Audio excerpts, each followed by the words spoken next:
Das Besondere an der Box ist auf jeden Fall die Art und Weise, wie sie entstanden ist. Der Spirit. Wir wollten eine ganz besondere Box schaffen. Die Box gibt ein richtiges Leben zu der ganzen Sache. Ich bin Paula, die Co-Gründerin von Weserholz. Weserholz ist ein Designstudio. Ein sehr besonderes Designbüro oder Designstudio. Ich heiße Armando Cornejo, ich komme aus Mexiko und ich arbeite bei Weserholz. Was können wir machen mit Leuten, die nicht gebildete Designer sind?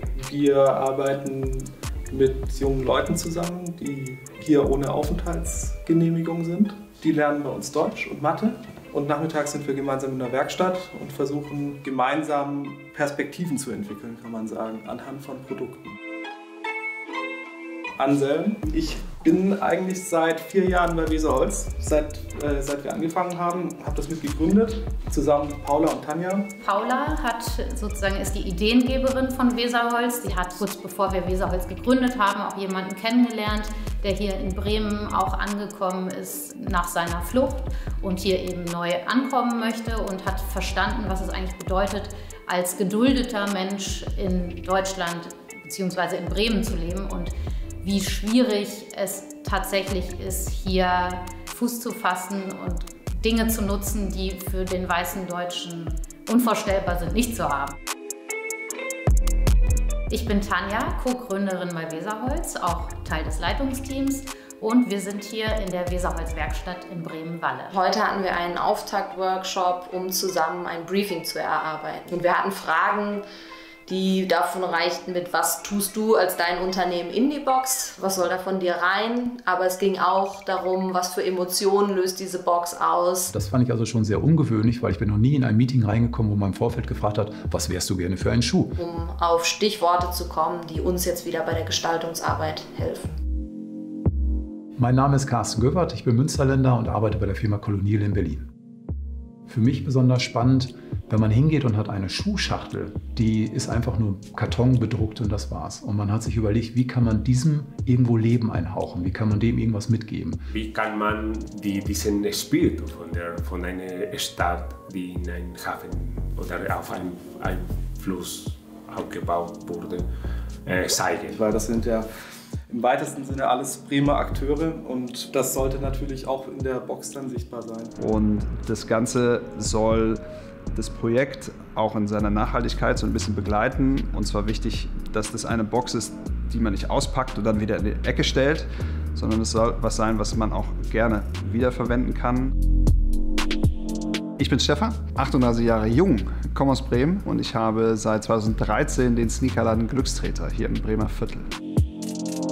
Wir haben dann wöchentlich weiter zusammengearbeitet und uns virtuell getroffen und haben das Ganze virtuell dann verfestigt. Dann sind wir spazieren gegangen. Dann sind wir raus an die Weser, das ist das nächste hier in der Überseestadt. Ich fand das deswegen so spannend, weil die hatten gar keinen Auftrag, sucht diese Sache, sondern macht euch Gedanken dazu. Und dann sind die losmarschiert mit der Kamera und haben alles Mögliche fotografiert und haben festgestellt, es sind immer wieder diese Spundwände. Die Weser durch ihren Tidenhub hinterlässt Spuren in verschiedenen Farben. Das sind so die Farbproben, die wir gemacht haben, zusammen mit den Trainees. Und hört auf einer besonderen Höhe auf. Und so haben wir unser Thema gefunden. Ich bin Till von Umbro. Ich habe das Projekt den Highway WB, also den neuen Werder-Sneaker mit Glückstreter zusammen und auch die Collectors Box mit Weserholz betreut von unserer Seite.